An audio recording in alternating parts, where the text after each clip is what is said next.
I would love to know what these birds are. They're gray. They hang out around telephone poles and wires in the railroad district here in Ashland. This appears to be a parent maybe and a baby.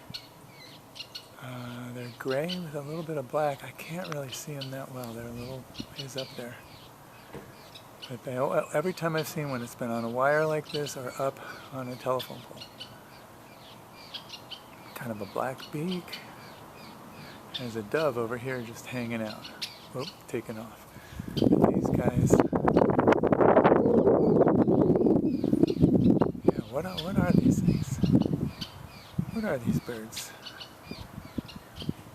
Are they singing? I don't think so. I think they're talking. It's talking in pitch, so I guess that's sort of singing. But I'm talking in pitch right now too, and I'm not singing.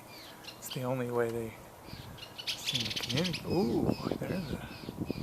Alright, that part was a song.